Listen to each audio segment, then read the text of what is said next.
Olá pessoal, aqui é o professor Orlandir. Antes de mais nada, eu quero pedir para você curtir o nosso canal. Vamos transformar esse canal numa difusão de conhecimento, que aliás é o que a sociedade brasileira está precisando muito, em especial os alunos da rede pública, seja estadual ou municipal do Brasil inteiro, mas em especial de Mato Grosso, onde nós tivemos uma demora de quase 4 meses, 5 meses, do governo estadual, por exemplo, da SEDUC Mato Grosso, implementar uma plataforma. Isso fez com que grande parte dos nossos alunos acabassem desistindo, né? E na verdade, além dos problemas de acesso, de conexão, também tivemos uma intensa desistência dos alunos da rede pública.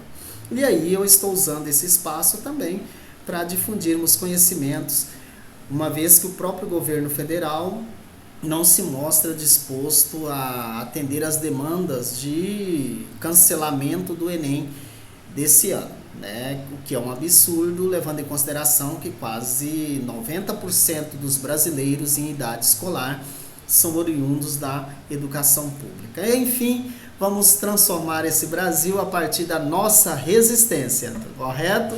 Então eu quero falar com vocês hoje a respeito das revoluções industriais. Professor, de onde saiu isso? Por que aquilo? Né? O que são as revoluções industriais? Professor, eu sempre estudei que houve apenas uma revolução industrial.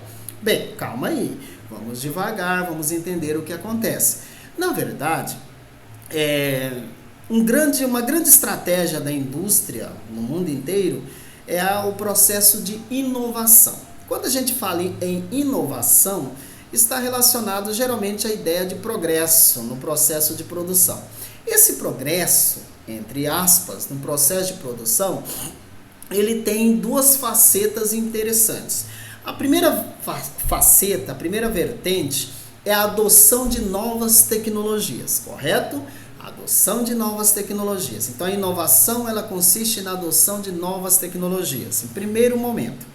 Num segundo momento, a gente tem que entender que a inovação está relacionada à forma como a indústria se organiza para produzir os produtos, né, que lhes são destinados. A indústria automobilística produzindo automóveis, né, a indústria química produzindo seus produtos e assim por diante. Traduzindo, eu quero falar com você a respeito das inovações. Para um efeito didático, você tem que entender que tanto a inovação tecnológica e a inovação nos modelos de produção da indústria, elas estão conectadas, elas têm uma relação, mas para efeito disso tudo a gente vai separar. Vamos separar para a gente entender melhor essa situação. Eu já quero alertar uma coisa para vocês. Tanto no processo de adoção de novas tecnologias, quanto no processo de inovação na questão humana, na questão da gestão do negócio, da produção industrial, o foco sempre do capitalismo é a expropriação do trabalhador, ou seja, como nós vamos fazer o trabalhador trabalhar mais, produzir mais, sem perceber que está sendo explorado. Esse é o foco de todo o capitalismo, gente. Então, assim, as estratégias, sejam tecnológicas, seja nos recursos humanos, é sempre na estratégia de priorizar o quê? O lucro do industrial, é óbvio, né? Estamos num sistema capitalista, afinal de contas. Mas nessa aula, o que o professor Orlandir quer mostrar para você? Eu quero mostrar para você como que, ao longo da história da Revolução Industrial, diferentes feixes tecnológicos foram incorporados no sentido de aumentar a produtividade das indústrias. Por isso, nós falamos em primeira Revolução Industrial, a Revolução 1.0, segunda Revolução Industrial, Revolução 2.0, terceira Revolução Industrial, Revolução 3.0 e a atual Revolução Industrial que os caras já falam em Revolução 4.0. Mas vamos devagar com andor, né, que o santo é de barro. Por isso eu coloquei esse slide aí primeiro, qual o objetivo dessa minha aula. Neste momento eu só quero focar na questão da tecnologia ao longo da Revolução Industrial, como que as novas tecnologias foram incorporadas no processo produtivo, visando o aumento do lucro das indústrias. Então, o objetivo do nosso vídeo é, primeiro, o seguinte: detectar como vem se dando o processo de inovação na indústria a partir do estudo das revoluções industriais. Portanto, não é a Revolução Industrial, são várias revoluções, são 4 revoluções industriais pelas quais, segundo os estudiosos, estamos passando. Em segundo momento, eu quero mostrar para você a possibilidade que você tenha de investigar as vertentes tecnológicas que predominaram em cada momento da Revolução Industrial. Ou seja, na primeira Revolução Industrial, qual a vertente que proporcionou inovação na indústria? A vertente tecnológica. Na segunda, e assim por diante, até chegar à Revolução Industrial atual, que é a 4.0. Beleza, pessoal? Então é mais ou menos isso que nós temos para trabalhar com vocês neste momento. Agora, a outra questão colocada é o seguinte: vamos falar sobre a primeira Revolução Industrial. A primeira Revolução Industrial eu coloquei aí como ponto inicial para você entender como ela acontece a partir de 1750. Essa data, pessoal, ela é apenas para efeito didático, assim, não tem como a gente precisar, né, dizer assim, ó, é tal dia, mês e ano que aconteceu isso. Não, apenas para você ter um norte de conhecimento, para você ter um norte de pensamento e de análise, né? Então, a partir de 1750. 1750 você já sabe, é metade do século XVIII. Quando a data termina em números diferentes de 00, você soma mais um, você tira os 2 últimos algarismos, soma mais um ao que sobrou. Portanto, 1750 significa que é século XVIII. Então, metade do século XVIII.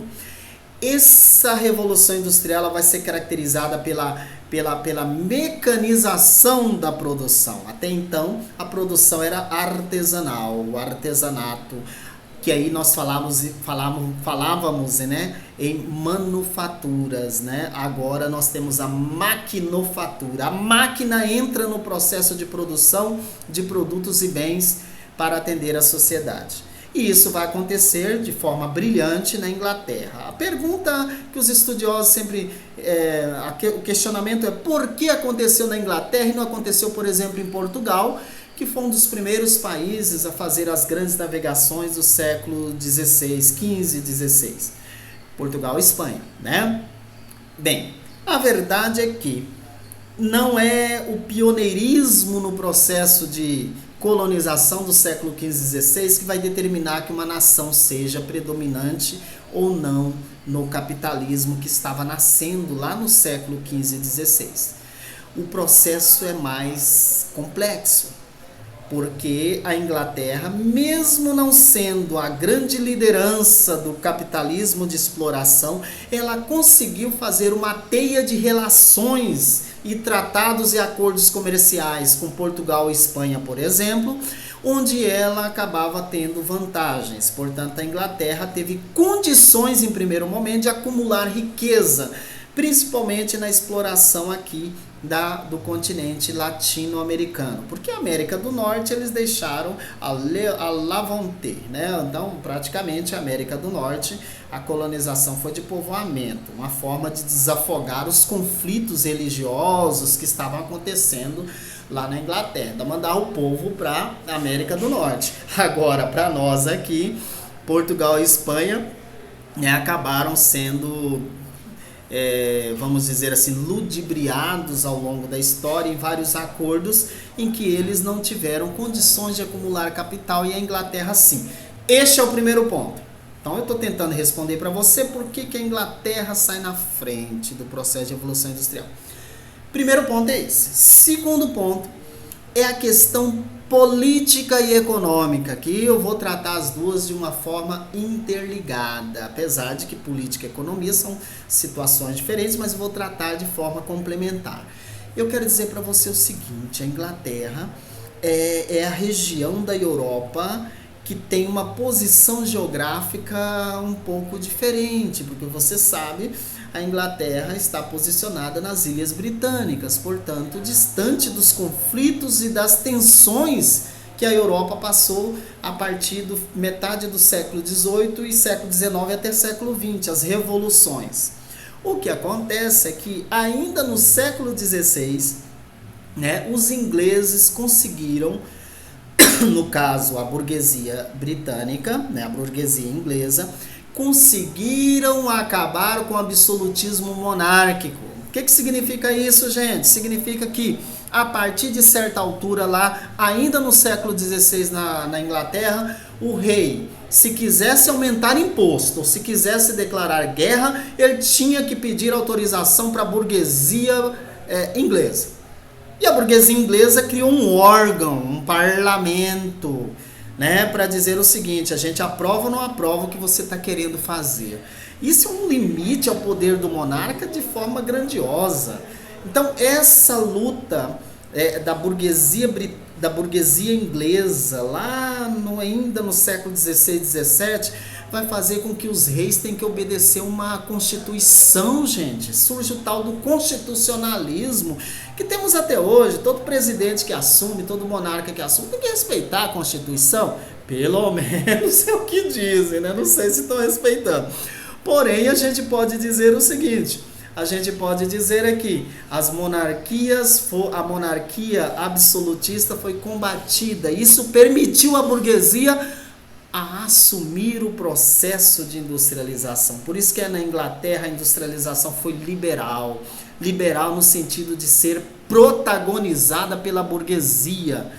A burguesia industrial inglesa foi a primeira a ter condições políticas e econômicas de promover a Revolução Industrial. Daí você entender por que vai acontecer justamente lá. E uma das inovações tecnológicas esplendorosas que caracterizou esse processo todo mundo sabe, a famosa máquina a vapor. A máquina a vapor, que era movida, a principal fonte de energia, que era o carvão, e a indústria que vai se destacar neste primeiro momento da Revolução Industrial vai ser a indústria têxtil, correto? Então nós temos essas vertentes aí para você entender. Então a primeira Revolução Industrial, ela é caracterizada pela tecnologia, principalmente da máquina a vapor. Fonte de energia principal era justamente o carvão mineral. E, obviamente, que a indústria que se destacou, a forma de produção, o tipo de indústria, foi justamente a chamada indústria têxtil, correto? Beleza. Aí, pessoal, nós entramos na segunda revolução industrial, que nós vamos chamar de Revolução 2.0. Também a data 1850 ela é apenas ilustrativa, porque não tem um fato histórico preponderante, determinante neste processo. Mas eu já chamo a sua atenção para as duas gravuras que estão aí no meu slide, né? E essas duas gravuras você observa ali já as questões de aparelhos eletroeletrônicos, numa primeira fotografia, e na segunda a linha de montagem, portanto uma influência do toyotismo que na verdade incorporou o chamado taylorismo, né? Que eu vou explicar em outra aula, como eu disse para você.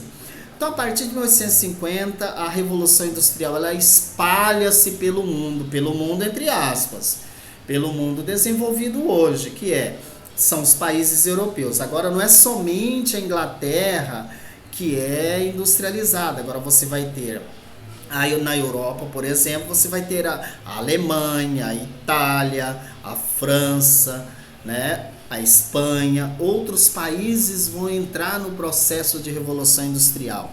Portanto, agora a industrialização não é protagonizada exclusivamente pela Inglaterra. Eu chamo a sua atenção, pessoal, no fato da questão da Europa. Nós vamos ter um país que vai ter um modelo de industrialização um pouco diferente. Na maioria das vezes, o modelo de industrialização foi semelhante ao modelo criado na Inglaterra. Professor, qual que é o modelo criado na Inglaterra? Bem, o modelo da Inglaterra foi o modelo chamado de liberal, onde a burguesia, os empresários é que lideraram a Revolução Industrial. Isso, o modelo britânico, portanto, é um modelo que nós chamamos de liberal. No caso da Alemanha, vai surgir um modelo interessante, onde você vai ter o Estado alemão estimulando a burguesia alemã a produzir, mas no caso produzir armas. Então é um modelo chamado de via prussiana. Então nós passamos a ter no mundo a via prussiana, liderado e estimulado pelo modelo alemão de industrialização, a partir do século XIX, portanto 1850 em diante. E neste modelo, o Estado, o governo, e não os empresários é que determina. Olha a diferença. Na Inglaterra, o modelo liberal, os empresários determinam a industrialização. Na Alemanha e os países que seguiram a chamada via prussiana, o Estado tem uma participação. O Estado é quem? O governo tem uma participação maior no processo de industrialização. Muito bem. Portanto, a Revolução Industrial vai se espalhar também não só pela Europa, pelos outros países europeus. Lembrando com essas duas diferenças, a via prussiana e a via britânica, que era liberal. Beleza, espalha-se pelo mundo inteiro, chega até o Japão, por exemplo. No Japão, nesse período vai governar o Japão o imperador Meiji.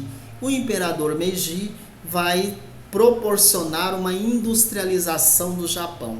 O Japão, que era um país ainda no século XIX, um país agrário, liderado por grandes fazendeiros e grandes proprietários, chamados de shoguns, ele vai proporcionar e estimular. O próprio imperador vai fazer empréstimos e incentivo para as indústrias familiares que já existiam no Japão, só que não tinha apoio. E essas indústrias familiares, as chamadas zaibatsus. Por isso que até hoje você vê que grandes multinacionais japonesas têm origem em nomes familiares. E aí a indústria também se espalha pelo Japão. Cuidado! Há muito problema em provas. A industrialização do Japão ainda foi no século XIX. Mas quando vem a Segunda Guerra, o Japão perde tudo. E aí a reindustrialização do Japão, que é outro assunto que não tem nada a ver com o que eu estou falando aqui. Outra questão interessante, nos Estados Unidos. Nos Estados Unidos, nós vamos ter praticamente um conflito interno entre o norte dos Estados Unidos, que era mais liberal. Liberal significa o quê? Onde a participação do governo é menor e dos empresários é maior.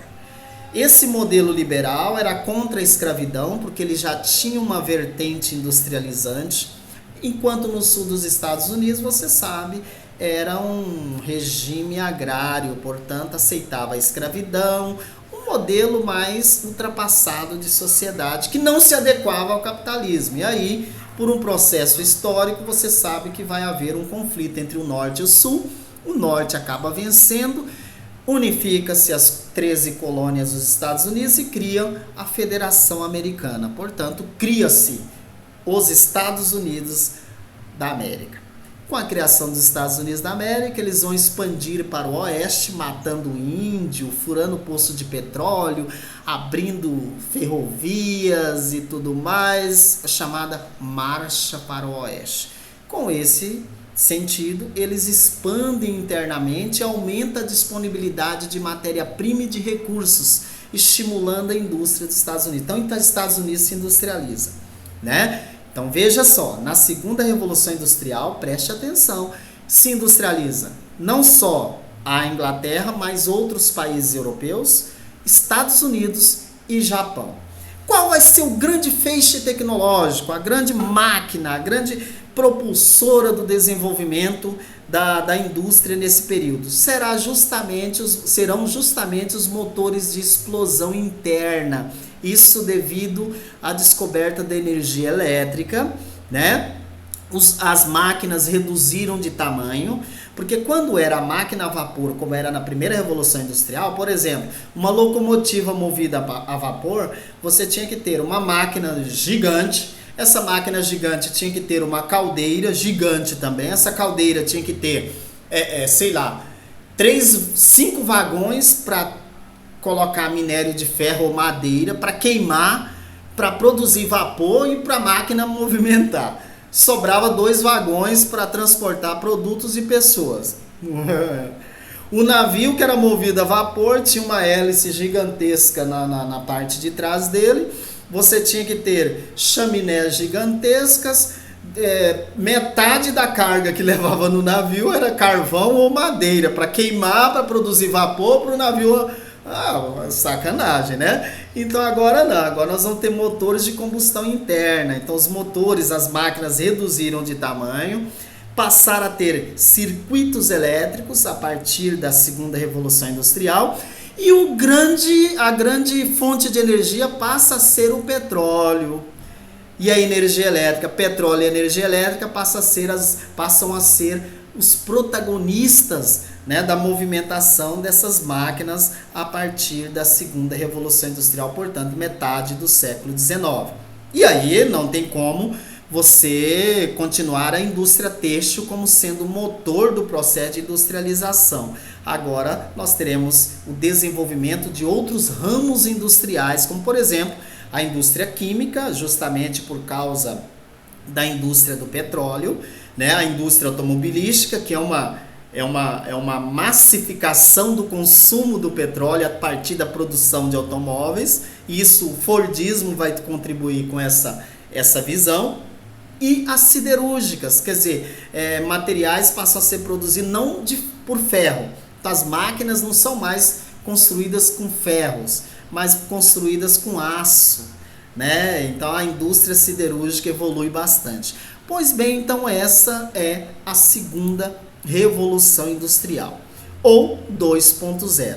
Vamos falar agora, pessoal, sobre a terceira revolução industrial, que a gente chama também de revolução 3.0. O que é a revolução 3.0? Bem, ela começa na metade do século XX. Você já sabe, se você não sabe calcular século ao ver uma data, aprenda com o professor agora. Vamos aprender? Toda data que não terminar em 00, você tira os dois últimos algarismos e soma um algarismo ao que sobrou. No caso, 1950, não é 00. Se não é 00, excluo o 50, que são os dois últimos algarismos, e ao que sobrou eu somo mais um. Portanto, 19 mais 1, 20. Então, a terceira revolução industrial vai ser na metade do século 20. Só avisando. E se terminar com 00 a data? Tipo, se não fosse 1950, tivesse 1900, mais fácil ainda. Você tira os dois últimos algarismos, que é o 00, e o que sobrou você não soma um. Você simplesmente usa. Portanto, se fosse o ano de 1900, tira os dois últimos algarismos, que é o 00, sobrou 19, século 19. Então, 1900 é século 19, 1950, século 20. Então, a partir do século 20, nós tivemos o surgimento das multinacionais, em especial após a segunda revolução, após a Segunda Guerra Mundial. Após a Segunda Guerra Mundial, nós tivemos, então, uma mundialização através da criação de multinacionais e transnacionais. Numa outra aula eu explico para você a diferença entre multinacionais e transnacionais. O que é importante você nessa aula ter em mente que são grandes conglomerados industriais que estão presentes em vários países do mundo, né? Então, só para entender. Então, as multinacionais, essas empresas espalham-se pelo mundo inteiro. A partir daí, como as empresas espalharam pelo mundo inteiro, elas tinham que ter um suporte de comunicação, de transportes, né, entre a filial e a central. Geralmente as centrais em países desenvolvidos, as filiais em países subdesenvolvidos. Tinha que haver uma conexão eficiente. Então, neste período, vai haver um desenvolvimento técnico importante. O que é desenvolvimento técnico? Construção de instrumentos técnicos, ferrovias, portos, aeroportos. Então, no mundo inteiro, ferrovias, portos e aeroportos passam a ser instrumentos técnicos no espaço geográfico para conectar a produção de riqueza das empresas, facilitar o empresariado internacional de ter seus lucros. Então, por exemplo, o Porto de Santos, lá em São Paulo, no século XX, passa a ser o principal elemento técnico do Brasil, que vai proporcionar lucro para a burguesia exportadora de café, por exemplo. Vocês estão me entendendo? Assim foi na Índia, na China, portanto, esses instrumentos técnicos se espalham. Professor, esses instrumentos técnicos é só portos? Não. Além de portos, você tem aeroportos construídos, rodovias, você tem estradas de ferro, estações ferroviárias, tudo isso, pessoal, para facilitar a circulação de produtos, porque agora as empresas estão espalhadas pelo mundo e o lucro tem que acontecer. Portanto, tem que investir em infraestrutura e tecnologia de transportes e comunicações. Portanto, a partir desse momento, nós vamos ter pesquisas científicas destinadas a atender essa demanda. Portanto, a terceira revolução industrial, ela é uma revolução técnica, porque criou esses instrumentos, mas também ela é científica. Por quê, pessoal? Porque as universidades do mundo inteiro começam a dinamizar as pesquisas e inovações tecnológicas no sentido de facilitar a circulação de mercadorias pelo mundo inteiro. Olha só, mercadorias pelo mundo inteiro para atender a demanda das multinacionais. Portanto, a terceira revolução industrial, ou 3.0, ela é chamada de revolução técnico, científica e informacional.